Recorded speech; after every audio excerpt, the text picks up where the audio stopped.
여러분이 가장 두려워하는 일은 무엇입니까? 사랑하는 사람에게 배신당하는 것, 믿었던 사람에게 등을 돌리는 것, 그리고 전혀 예상하지 못한 사람에게 상처받는 일이 아닐까요? 우리는 살면서 수없이 많은 인간관계를 맺습니다. 처음엔 친해지고 함께 웃고 서로를 위하는 것 같지만 어느 순간 그 사람의 말투나 눈빛, 행동 하나에서 이상한 느낌을 받게 됩니다. 그런데 그 느낌은 대부분 틀리지 않습니다. 어떤 사람은 아무 말 없이 멀어지고 어떤 사람은 뒤돌아서서 뒷말을 하며 다른 이에게 여러분을 깎아내립니다. 처음에는 그 사람의 감정이 일시적인 것이려니 생각하지만 조금만 더 시간이 지나면 알게 됩니다. 그 사람은 마음을 접었고 이제는 여러분을 이용할 생각만 하고 있다는 것을요. 이제 중요한 건 바로 여기입니다. 그 사람이 진심으로 여러분을 생각하는지 아니면 은근히 마음속으로 경계를 지우고 배신할 계획을 세우고 있는지 미리 알아채야 한다는 겁니다. 오늘 이 방송은 그 징조를 알아보는 시간입니다. 평소와는 다르게 말수가 줄어들었다면, 갑자기 지나치게 친절해졌다면, 아니면 자꾸 여러분이 하는 일을 비웃거나 흘려버린다면, 그것은 마음이 이미 멀어졌다는 신호입니다. 그리고 아주 조용히, 그리고 은밀히 여러분을 배신할 준비를 하고 있는지도 모릅니다. 오늘 이야기할 주제는 세 가지 신호 중 하나라도 보인다면 그 사람은 여러분을 배신하려는 사람일 수 있습니다.입니다. 이야기를 하나 해보겠습니다. 서울의 한 아파트에서 20년 넘게 친구처럼 지낸 두 여성이 있었습니다. 한 명은 정혜란이라는 분이고 또 한 명은 김정숙이라는 이름의 분이었습니다. 둘은 같은 단지에 살면서 아침마다 커피를 함께 마셨고 서로 자녀의 결혼식에도 함께 가고 심지어는 해외여행도 두 번이나 다녀온 사이였습니다. 그런데 이상한 일이 벌어졌습니다. 혜란 씨의 남편이 회사에서 실직을 당하고 몇 달 후 정숙 씨는 예전보다 연락을 줄였습니다. 커피를 마시자고 해도 바쁘다고 하고 가족 모임에도 나오지 않기 시작했습니다.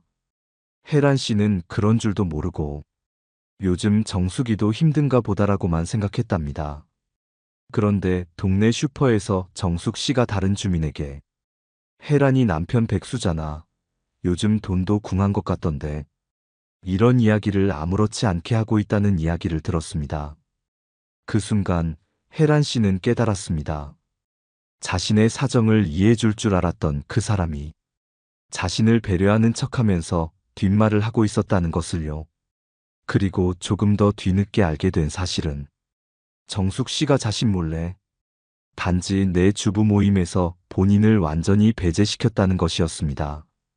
여러분, 사람이 갑자기 거리를 두거나 자신의 이야기를 하지 않으면서 여러분의 정보만 캐내려고 하거나 아니면 평소와는 다르게 과하게 친절해졌다면 한 번쯤은 경계하셔야 합니다. 우정이든 직장이든 가족이든 배신은 늘 가까운 사람에게서 시작된다는 사실을 잊지 마세요. 철학자 쇼펜하우어는 이렇게 말했습니다. 인간은 겉으로는 웃고 있지만 그 안에 칼을 숨기고 있을 수 있다. 여러분이 그 칼에 찔리지 않기 위해선 지금 이 시간 이 방송을 끝까지 들어야 하는 이유가 분명해집니다. 이번에는 첫 번째 신호에 대해 이야기해 보겠습니다. 그 사람이 여러분을 배신하려 할 때 보이는 행동들 중 가장 먼저 드러나는 것은 무엇일까요? 지금부터 하나씩 짚어보겠습니다. 첫 번째 신호는 바로 사소한 비밀을 만들기 시작한다는 것입니다. 여러분과 그동안 모든 걸 공유하던 사람이 갑자기 뭔가를 숨기기 시작할 때 그 순간이 바로 경계해야 할 순간입니다. 예전에는 퇴근하고 무엇을 했는지, 어디에 다녀왔는지, 누구를 만났는지 자연스럽게 나누던 이야기가 이제는 말끝을 흐리고 그냥 있었어, 별일 없어라고만 하며 대화를 피하려 듭니다. 이런 변화는 단순한 기분 문제일 수도 있지만 대부분의 경우 그 뒤에는 마음의 거리두기가 시작되었기 때문입니다. 사연 하나 소개하겠습니다. 경기도 분당에서 직장 생활을 하던 정승혜 씨는 회사에서 정말 절친한 동료가 있었습니다. 이름은 송현주 씨였고 같은 팀에서 일도 많이 겹쳤으며 둘은 퇴근 후에도 늘 붙어 다닐 정도로 가까웠습니다. 어느 날 현주 씨가 점심시간마다 자리를 비우기 시작했습니다. 전에는 같이 식사하며 사소한 이야기도 잘 나눴는데 이젠 매번 회의 있어 팀장님 좀 뵙고 와야 하며 자리를 피하기만 했습니다. 승혜 씨는 처음엔 크게 신경 쓰지 않았습니다. 하지만 이상하게도 팀 회의에서 현주 씨가 자신도 모르는 이야기를 먼저 발표하고 그 과정에서 승혜 씨의 아이디어를 슬쩍 가져간 걸 알게 된 순간 가슴이 철렁 내려앉았다고 합니다. 그리고 나중에 알게 된 건 현주 씨가 승진을 위해 혼자 따로 움직이고 있었고 그동안 자신이 공유한 기획 아이디어를 조용히 정리해 윗선에 보고하고 있었다는 사실이었습니다. 승혜 씨는 배신감에 울었습니다. 무엇보다 그동안 믿고 의지했던 사람의 변화가 이토록 조용히 다가왔다는 사실이 충격이었지요. 이처럼 사소한 비밀은 겉으로는 아무 일 없는 척 보이지만 속으로는 계산하고 움직이는 사람의 신호입니다.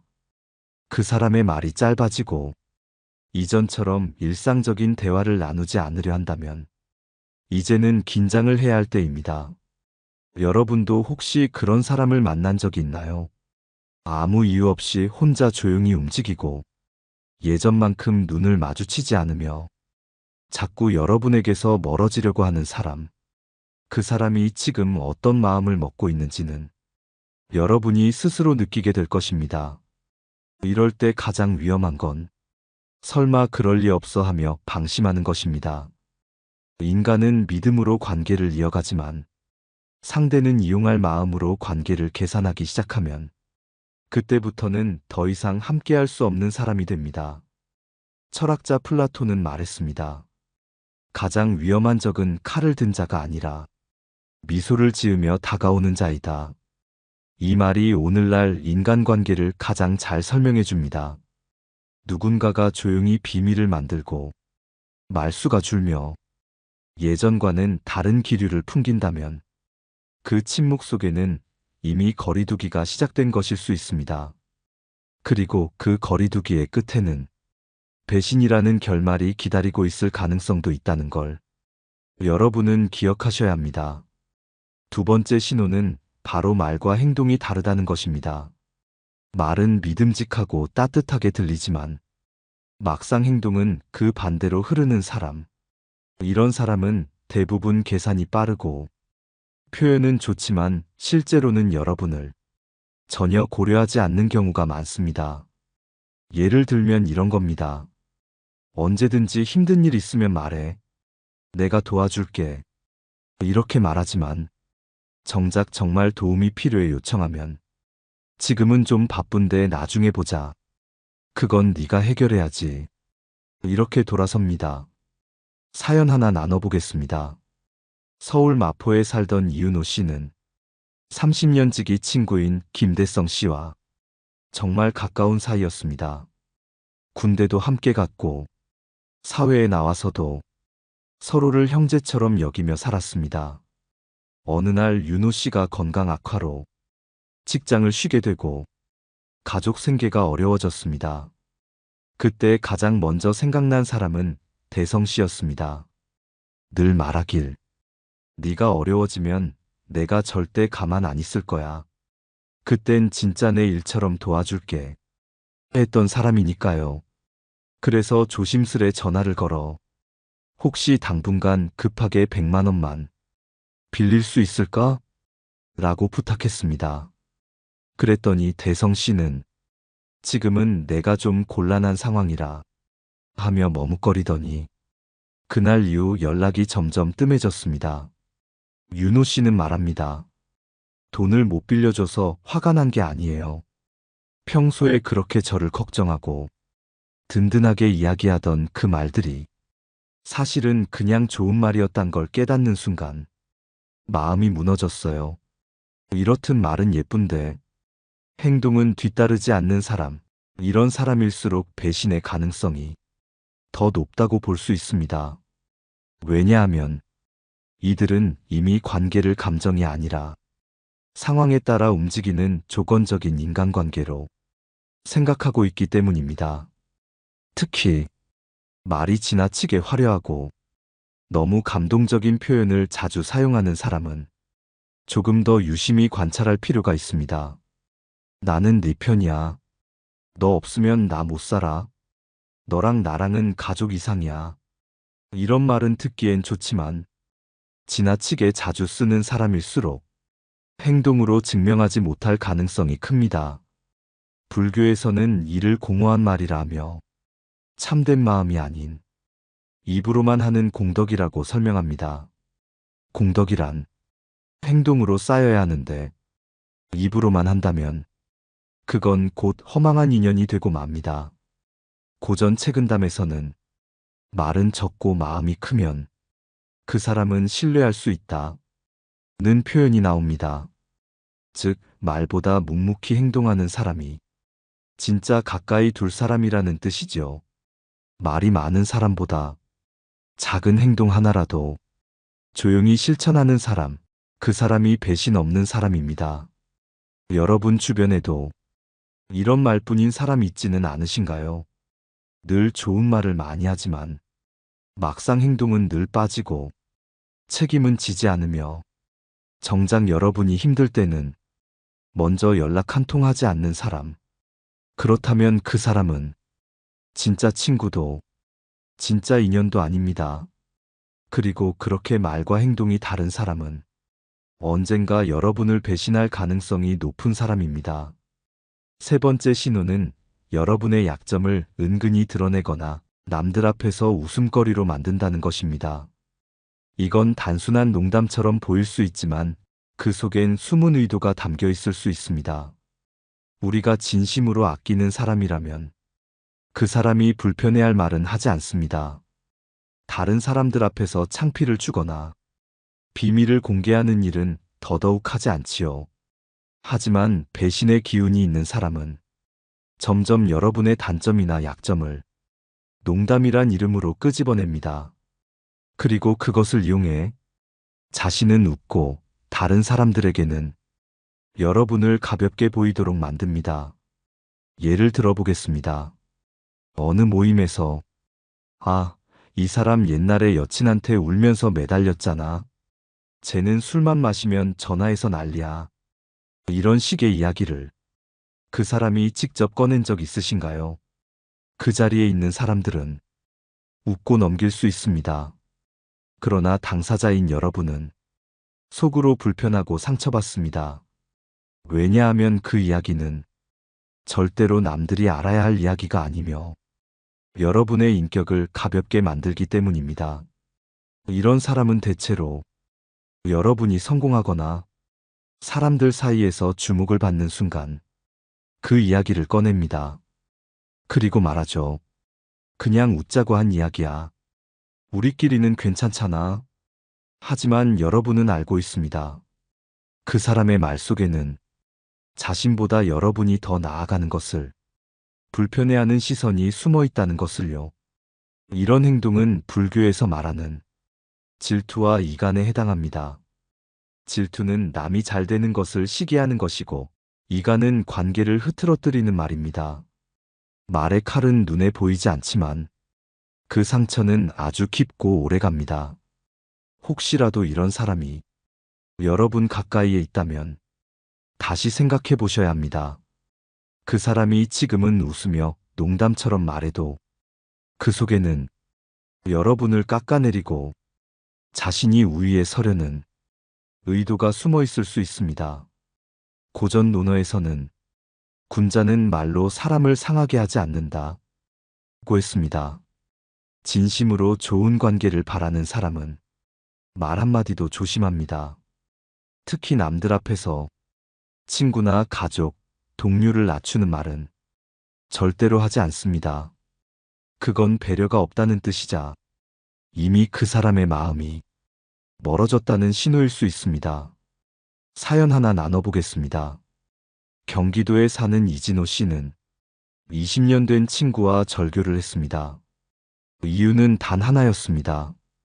평소엔 잘 지냈지만 모임에서 그 친구가 진호는 고등학교 때 대학도 못 갈 정도로 멍청했잖아 라고 웃으며 말했기 때문입니다. 모두가 웃고 지나간 그 말 한마디에 진호 씨는 오랜 시간을 무너뜨렸다고 말했습니다. 나는 그걸 들으면서 우리가 그렇게 오랜 시간 친구였나? 되묻게 됐어요. 여러분, 사람은 누구나 실수도 있고 과거도 있습니다.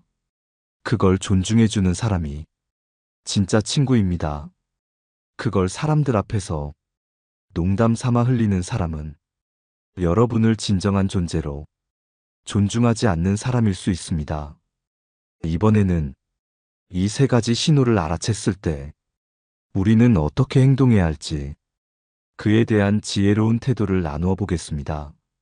첫 번째로 여러분이 해야 할 일은 그 사람과의 관계에서 적절한 거리를 유지하는 것입니다.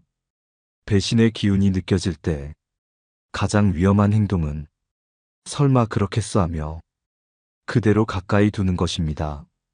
사람은 자신이 좋아하고 오래된 인연일수록 쉽게 의심하지 못합니다. 하지만 이 관계의 핵심은 여러분이 어떤 마음으로 대하느냐보다 상대가 여러분을 어떻게 바라보고 있느냐에 있습니다. 그 사람이 여러분의 호의를 당연하게 여기고 비밀을 누설하고 존중 없는 태도로 여러분을 대한다면 그건 이미 여러분을 동등한 인격체로 보지 않는다는 증거입니다. 이럴 때는 거리를 조절하는 것이 필요합니다. 연락을 줄이고 사적인 이야기를 자제하고 함께하는 자리를 천천히 줄이세요. 이렇게 관계의 거리를 하나씩 조절해 나가면 상대는 변화를 느끼고 여러분은 상처받을 기회를 줄일 수 있습니다. 두 번째는 자신의 마음을 객관적으로 바라보는 것입니다. 상대에게 느끼는 감정이 오랜 시간 쌓인 신뢰인지 아니면 익숙함과 외로움에 대한 의존인지 곰곰이 생각해 보셔야 합니다.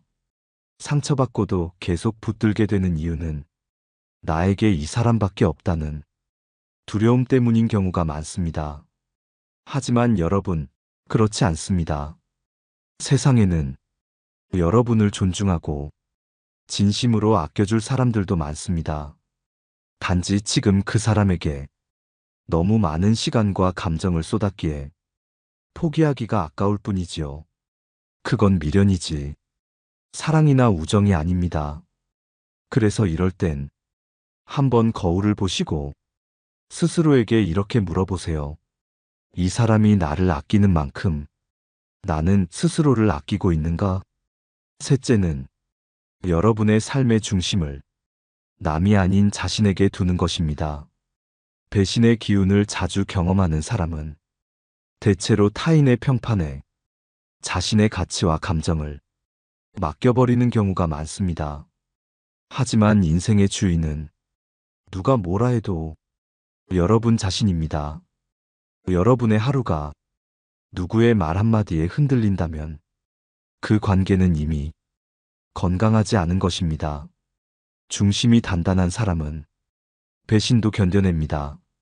상대의 행동에 흔들리기보다 스스로를 다잡고 자신의 삶을 정비합니다. 불교에서는 자등명, 법등명이라고 했습니다.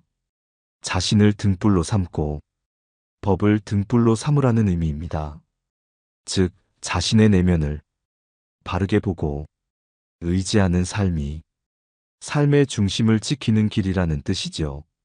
누가 여러분을 깎아내리고 뒤에서 흉을 보며 멀어지는 조짐을 보여도 그 사람에게 마음을 쏟기보다 여러분 자신의 마음을 돌보세요. 차라리 그 시간에 좋은 책을 읽고 여러분을 아끼는 이들과 따뜻한 밥 한 끼 나누는 것이 훨씬 낫습니다. 인연은 억지로 붙잡는 것이 아니라 서로가 서로에게 좋은 사람이 되려는 노력을 할 때 비로소 자연스럽게 이어집니다. 크게 아니면 그 관계는 끊어져야 할 인연일 뿐입니다. 다음으로 그렇게 관계를 정리한 후 우리가 다시 인연을 맺을 때 어떤 사람을 선택해야 하는지 현명한 기준을 함께 나눠보겠습니다. 누군가를 멀리하고 나면 우리 마음에는 공허함이 남습니다. 그동안 정든 관계였고 좋은 기억도 있었기에 모두 지워버릴 수는 없기 때문입니다. 하지만 여러분, 그 공허함이 사라진 자리에 무엇을 채워 넣느냐가 앞으로 여러분의 인생을 훨씬 더 따뜻하고 건강하게 만듭니다. 그래서 이번에는 그 빈자리를 어떤 사람으로 채울지 그 기준을 함께 살펴보겠습니다. 앞서 말씀드렸듯 배신하는 사람은 특유의 조짐이 있습니다. 그렇다면 반대로 믿을 수 있고 평생 함께할 수 있는 사람은 어떤 모습을 하고 있을까요? 첫 번째 기준은 자기 말보다 남의 말을 더 잘 들어주는 사람입니다. 누군가와 대화를 나눌 때 그 사람이 여러분의 말을 진심으로 경청하고 눈빛을 맞추며 중간에 말을 끊지 않고 끝까지 들어준다면 그 사람은 이미 여러분을 존중하는 태도를 몸에 익힌 사람입니다.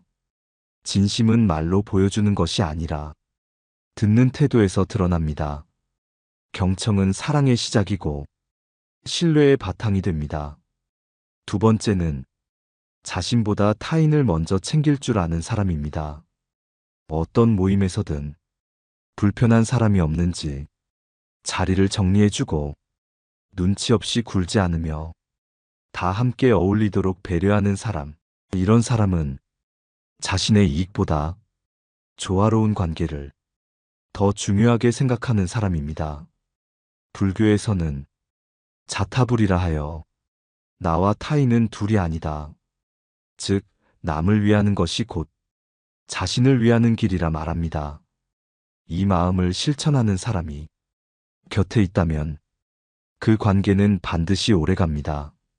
세 번째는 사소한 약속도 꼭 지키려는 사람입니다.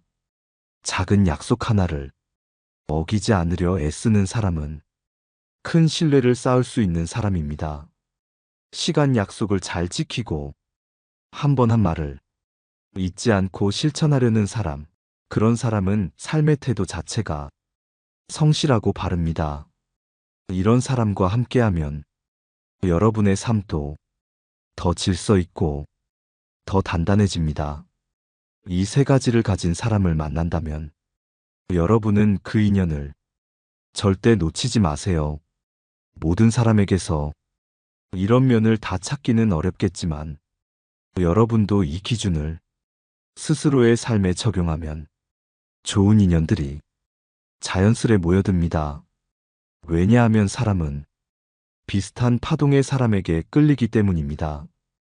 여러분이 듣는 연습을 하고 남을 먼저 배려하며 약속을 소중히 여기면 그런 사람들만 여러분 곁에 남게 됩니다.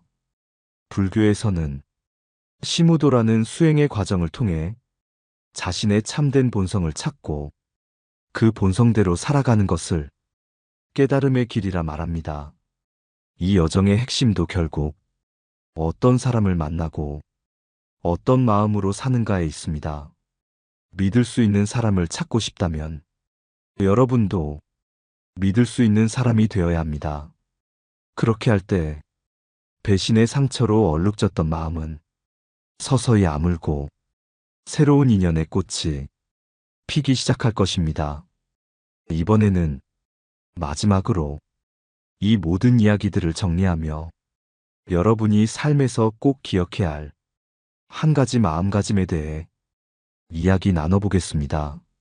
마음이 다쳤을 때 우리는 자꾸 혼자 있으려 합니다.